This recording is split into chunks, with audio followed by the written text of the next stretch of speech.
Tayo ulit sa Usapang Matino ng Net25. And today we have a very important guest who's very busy with these cases in the impeachment of VP Sara Duterte, but he's here with us. No other than Attorney Poa. Thank you for having me on your show. It's a pleasure to meet you finally in person. Thank you. It's very important na nandito sa atin si Attorney Poa kasi ngayon nga po nag-hearing na. Sinasabi kong hearing kasi parang hindi naman totoong hearing ito eh. Parang nakascript na ito eh. Pero tingnan natin, tanungin pa rin natin si Attorney Poa ng kanyang mga insights at kanyang opinion. Attorney, the Vice President filed a answer ad cautelam. Yes. Pero hindi siya nag-appear doon. Hindi po ba? Since impeachment is really largely a political process. Just tell the viewers, bakit nga po hindi na nag-appear si VP Sara Duterte? Unang-una, kailangan siguro nating maklaro sa ating mga kababayan na there is no requirement, contrary to statements that are being floated around, there is no requirement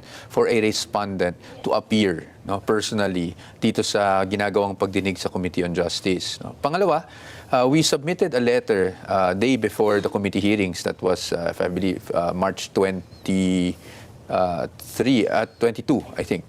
At sinabi natin doon sa letter na yon, basically, na we are opposing, we have fundamental objections to what is being conducted right now, which they have termed to be a mini trial. Mini trial? Oo. And para maklaro din natin, ang basihan natin doon, ang sinasabi natin doon, ayon sa ating saligang batas, ang initiation ng impeachment proceedings exclusively with the House. Tama yan. Yes. Pero pagdating sa pag-try ng impeachment cases, that is exclusively with the Senate. Yes, diba? Section 36, Article 9, mga Yes. kababayan. The sole power to try impeachment cases is with the Senate. Whatever Yes. you call it, a mini trial, a mini poodle. They will be usurping the jurisdiction of the Supreme Court if they do that. But they're insisting on it. Why do you think they're insisting on it? Well, your best guess is as good as mine, no? Yeah. But sa atin kasi, of course, with due respect to our lawmakers naman, no? Ang sa atin lang, ano bang pananaw natin sa stage na ito? Diba? When it was referred to the committee, the purpose of the committee is to actually determine if there is probable cause. Hindi ba? To, nandiyan na yung sufficiency in form, sufficiency in substance, okay. meron pang ang sufficiency in grounds, tapos determine na sila ng probable cause. Sa atin, dapat pag nagde-determine ng probable cause, your evaluation is limited to the complaints itself, plus the pieces of evidence that are attached. Correct. Diba? So, when you go beyond yung mga attachments na nandoon, then to us, and then you ask witnesses to come, diba?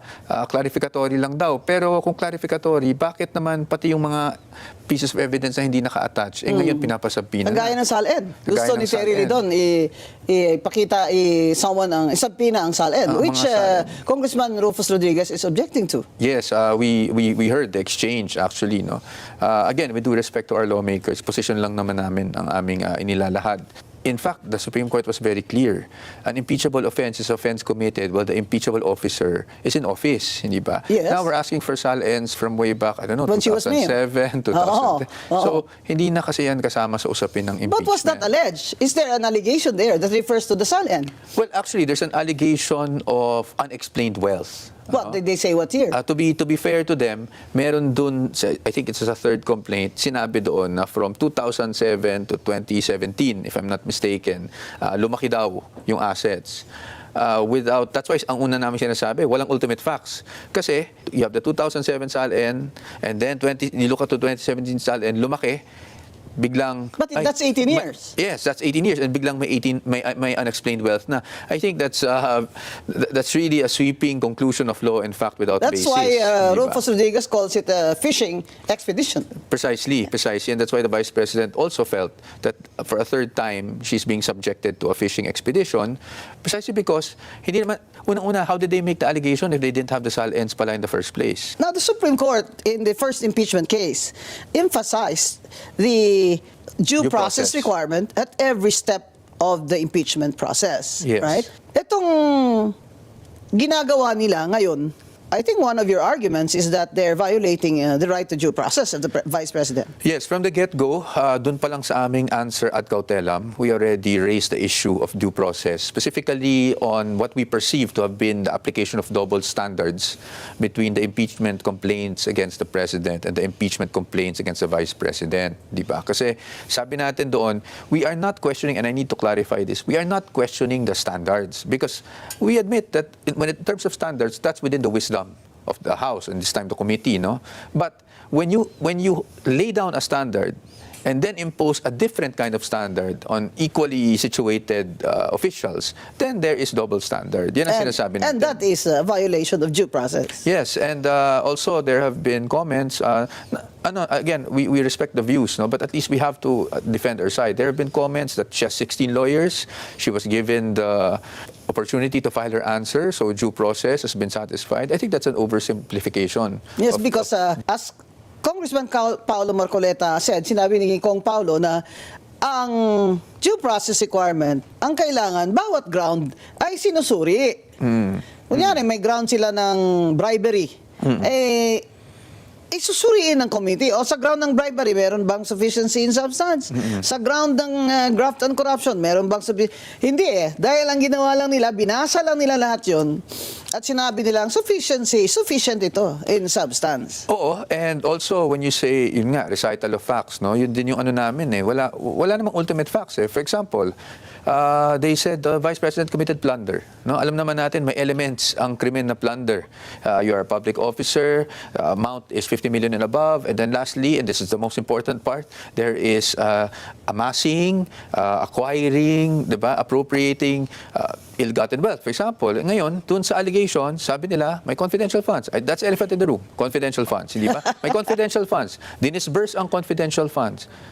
Ngayon, paano natin nasabing napunta sa bulsa ng Vice Presidente? Correct. Yung ano? And I've said this before, kung ang confidential funds ay hindi na-liquidate ng tama, ang commission proper ay maghuhusga na ito ay i-refund. Pero dito sa case ni VP Sara Duterte, sinabi ng COA na may unqualified sila na report at ito ay na-liquidate na ng tama. Hindi ibig sabihin na kung hindi mo na-liquidate ang inyong confidential fund, ay plunder na. Kasi sa plunder, kailangan may transaction ka.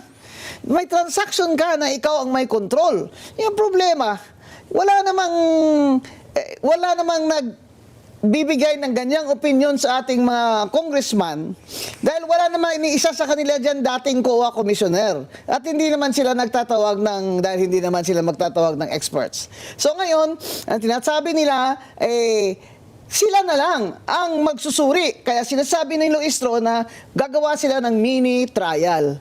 Abay, Congresswoman Luistro, baka mini pudol ang ibig mong sabihin. Dahil yung mini trial na yan, wala yan sa konstitusyon. Hindi po yan jurisdiction ng House of Representatives. Under Article 9, Section 3, Subparagraph 6, the power to try impeachment cases lies solely on the Senate. So now that the Vice President will not appear, Attorney Poa, they subpoenaed you. Yes, they issued the subpoena against me. I have not received the subpoena, but I've already stated that I'm willing to attend. Of course. Because wala naman akong kailangan itago doon. In fact, 2 years ago, well, less than 2 years ago, there was already a Committee on Good Government and Public Accountability series of hearings, no, where we were called. And I was being asked about my participation in the confidential fund issue. And I already stated my point that my participation was limited, no, to the fact that when the COA issued AOMs, of course, I was tasked as the head of office to reply to the COA AOMs. But you know, again, in fairness to our lawmakers, they probably issued a subpoena in the hopes of clarifying certain matters with me, and I'm willing to submit myself to that hearing. And But to respond everything that, accordingly. Attorney Poa, that everything that they ask of you must be based on what you have submitted. Yes, based on what we submitted, the documents would actually show that I never signed any of the disbursement because I really was not part of the use, disbursement, liquidation of all these Correct. confidential funds. But as much as I can, based on my personal knowledge, I will answer directly their questions. Wala naman tayong Did they say kailangan itago. sa subpoena nila ang Vice Presidente? Wala. Wala silang sinabing ganun, and as we all know, Bakit hindi pwede nila yan. pinagsapi ng aking pinakapaboritong presidente. Talaga ako, sisigaw ako dun sa, sa flagpole ng House of Representatives. Bakit yung presidente ko na paborito hindi nyo sinasabi na? Yan ang problema dito sa impeachment proceedings, mga kababayan. This is largely political. Makita na natin sa iba-ibang complaints even before when Chief Justice Davide was also Attorney Poe was Yes. also Subjected to impeachment. yes, he was responded in the impeachment case. Makikita mo na political talaga ang impeachment. Hindi naman po kami tanga na hindi namin alam na political yan. Pero wag naman yung masyado nyo na kaming ginagawang tanga na political na nga para namang hindi kayo abogado dyan pag kayo ay naghihingi ng kung ano-ano. Kaya ako, masyado kayong... You have to forgive me, Attorney Poe, because I'm highly opinionated. Masyado kayong matalino dyan sa House of Representatives. Si Congresswoman Luistro, napakatalinong piskal na asawa niya ng nakusado ng rape ay pinatakas niya. Napakatalino. Si Attorney Terry Ridon, dati ko yung estudyante. Hindi lang iba sa akin yan. Napakatalino din. Ako na lang kaya ang debatehin nyo. Ako na lang ang isampina nyo. Sasamahan ko si Attorney Poe. Dahil yung mga ginagawa nyo, hindi na yan tamang sa isip ng lahat ng principles of law na ating pinag-aralan. Ewan ko kung saan kayo nag-aral, baka magkaiba lang tayo ng binasa. Ngayon, the Supreme Court already said that due process must be respected every step of the way. And yet, Luistro, who seems to be the brightest in that committee, insists on making her own rules. For example, wala namang mini-trial dyan. Nakita nyo na ba yan sa Francisco case against Davide? Nakita nyo ba yung mini-trial sa kaso ni Mercedita Gutierrez? Nakita nyo ba yan sa kaso ni Erap? Wala. Gawa lang po yan ni Congresswoman Luistro. Kaya siguro imbitahin natin yan si Congresswoman Luistro dito, Net 25, para meron naman siyang due process dito sa aming usapang matino. Now, Attorney Poe, how does the Vice President feel about these proceedings now? This is the second time now. Yes, second time now. The first time though was fast track mode, no? Ayan yung nag 1/3 sila kaagad. But this is the first time na nagkaroon ng referral to the committee as Because of the against her. Supreme Court ruling. Yes, Supreme Court ruling. Of course, the Vice President already issued a statement saying that this is a third fishing expedition against her, actually, no? And that is what our position is, na kung magta-trial tayo, handa naman kami mag-trial sa Senado, di ba? Yeah, doon sa Senado. Doon sa Senado. Hindi pwedeng dyan kay Luistro. Oo. Because pagdating dito sa House, obviously, number one, we are questioning the fact that they cannot hold any form of trial, whether mini or whatever we call it. Basta trial, hindi pwede sa House. Pangalawa, medyo lumalampas na tayo at least sa aming pananaw, lumalampas na tayo sa evaluation ng complaints. Pag kung ano-ano na ang mga dokumento outside the complaints ang hinihingi Bakit natin. hindi na lang nila sabihin, sige na, sufficient na in substance, akyat na. We have now approved na ang impeachment, articles of impeachment, akyat na sa Senado para doon ang trial. Bakit pa gusto nila ng ganito-ganito? Well, ayoko pong mag-speculate. Dahil, Of course, Attorney I have Poe, my opinions. gusto nila ng trial by public opinion. Alam nyo, masyado kayong matalino dyan, mas matalino kami sa inyo. We are 10 steps ahead of you. Alam na namin yung ginagawa nyo dyan sa Committee on Justice. Mamaya, pati ako, ipakontempt nyo na. Kung hindi ba naman this is just all for show, bakit hindi na lang approve? Approve na articles of impeachment. Send it to the Senate. Doon na tayo mag-trial. Ready naman ang Vice President, di po ba? We have no objections to that. Kung naririnig na nga natin na may numero na, 'di ba? May mga statements na may numero na. That's why we're saying kung pinag-uusapan na pala ang numero ngayon at may numero na and they want to already elevate it to the Senate, wala kaming problema doon because there we can fully defend the rights of the Vice President. So there you have an we opportunity. We can test the credibility of these witnesses that they will produce. One of them will be Madriaga? Yes. Well, I suppose because he was also who is in issued a jail subpoena. for kidnapping for ransom. Yes. And Wala na ba kayong mas magaling na evidence na testigo dyan na hindi naman kidnapper. Ano ba kayo dyan? Sos Madriaga, who else will be their star witness? Well, we don't know, no? We are still anticipating kung sino yung mga, but we have ideas. Siguro wag muna naming ilabas yung mga ideas ng mga star witnesses nila. But, once we're there, we can test the credibility and we can show the Filipino people once and for all na walang basihan itong mga aligasyon nila laban sa ating Vice Presidente. In fact, I interviewed Senate President Soto. And I asked him, I said, with all the things that you said against the Supreme Court ruling, the people are now saying, SP, that you are biased. So,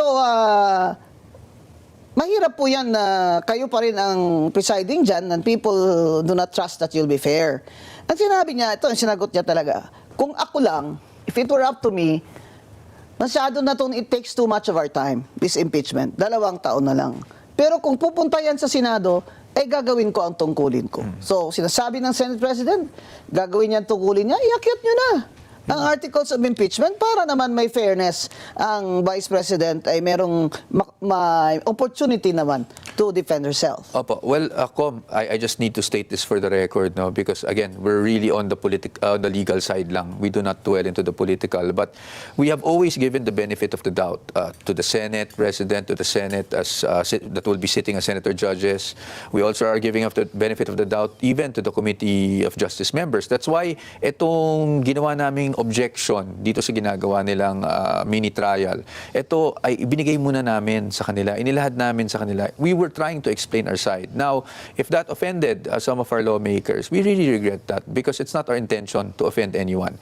It is our duty as lawyers of the Vice President to protect her rights and her interest.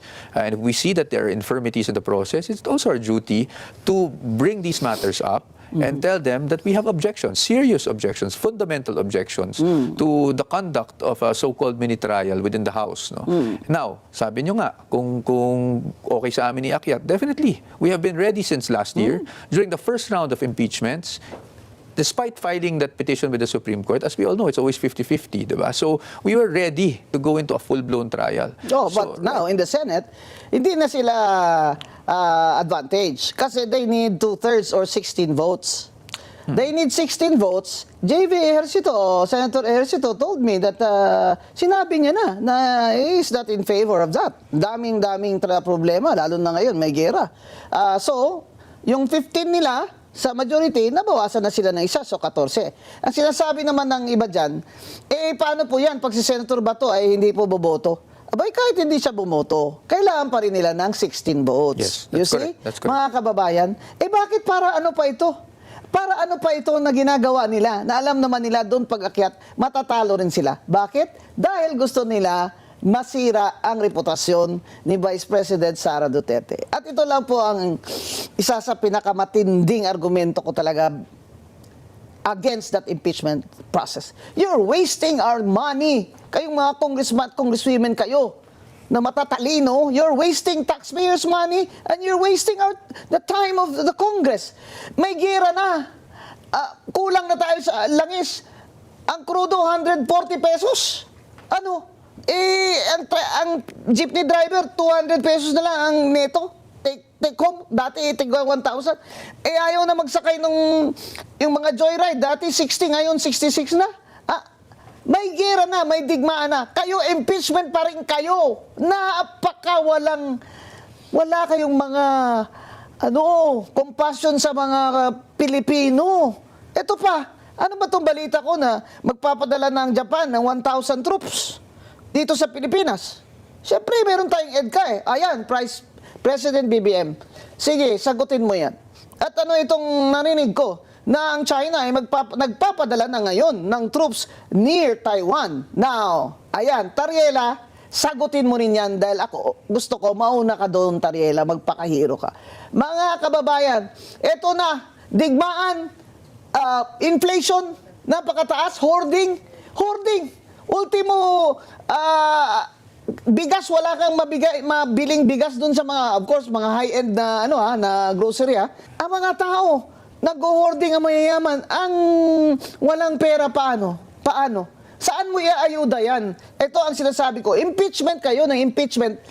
ang sagot nyo lang sa digmaan at fuel crisis natin ay ayuda kayo ng ayuda. Uwak-bawi ka naman, BBM eh. Uwak-bawi ka. Sabi mo eh, sa-subsidize mo yung mga jeepney driver eh, binawi mo eh. Ngayon, pimirma ka na lang ng suspension ng excise tax, no? Excise tax, 10 pesos yun eh, sa gasoline. Babawasan mo ng 10 pesos ang price ng gasolina namin. Ganon din yun, 90, minus 10, 80. Ganon din yun, ngayon, ang plano mo, BBM. Maliban sa, ang majority leader dyan sa House of Representatives ay anak mo, na si Congressman Sandro Marcos, na siyang nagkukumpas dito sa impeachment. Hindi pwede ba yun? At yung si Secretary Garin ay mawindang-windang na, kakahanap ng solusyon. Tapos ang majority leader na anak ni BBM ay nagkukumpas na ituloy itong impeachment.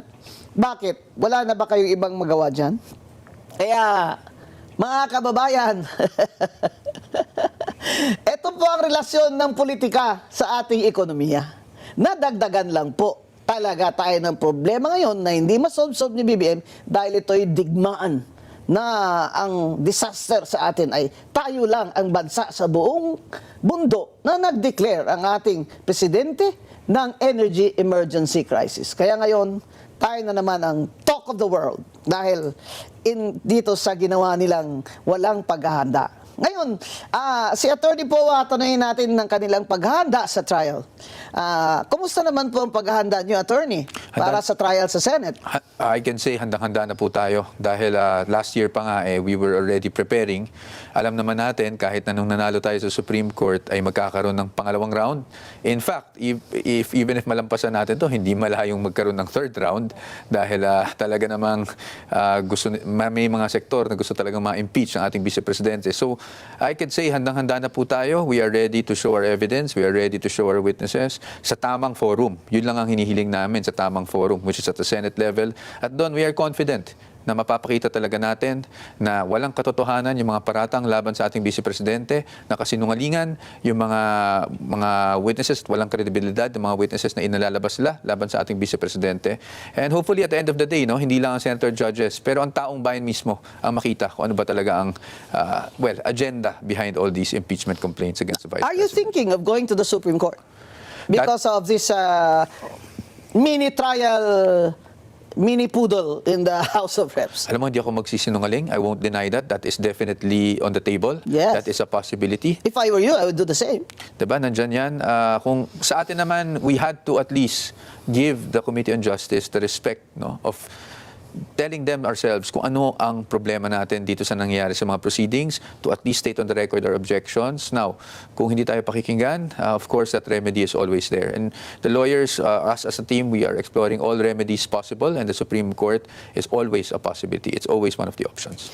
Ang kaibahan, mga kababayan, sa impeachment case ni VP Sara ay siya ngayon ang nangunguna. She is the front runner. She is the woman to beat in the next elections. Yung mga kay Chief Justice Davide, kay ERAP, sa kay Ombudsman Merceditas Gutierrez, hindi sila kandidato sa 2028. Ito ang kaibahan ni Vice President Sara Duterte dahil hindi nila matatalo si Vice President Sara Duterte sa 2028 kung hindi nila ipa-disqualify. Kaya ito po ang ating tandaan na ang mga nangyayari po sa ating bansa ngayon is too much na politika. Ang nagdi-demand ngayon ng mga tao ay isolve nyo ngayon itong aming kahirapan. Isolve nyo itong inflation na ito. Hindi namin kailangan yung yung mga show nyo dyan sa House of Representatives. Yung pasikat nyo dyan, hindi namin kailangan yan. Isolve nyo ang gutom ng Pilipino dahil more than 50% of Filipinos, or that means maybe 60 million Filipinos, are already hungry. Kaya yung impeachment process na ito ay talaga pong political ito. Ang distinction nito at pagkakaiba sa ibang impeachment doon ay dahil ang inaakusahan nila ay si Vice President Sara Duterte na siyang front runner or the woman to beat in 2028. Kaya problema ni BBM, dapat solbahin niya. Hindi yung ibibigay niya yung baton sa anak niya as majority leader para ikumpas ang impeachment. Yun ba ang solusyon niya sa 2028? Mga kababayan, dito po, sa usapang matino. Ay, yung totoo lang ha. Ang usapan dito, wala akong sasabihin nyo, si Atty. Guanzon, bias kasi, ay lahat naman po na sinabi ko sa inyo ngayon ay may basihan. Kaya inimbita natin si Atty. Poa dito para alam natin ang legal na aspeto sa depensa ni Vice President Sara Duterte. At maraming salamat, Atty. Poa, Maraming for salamat. gracing us today. Maraming salamat, Kong. It's a pleasure.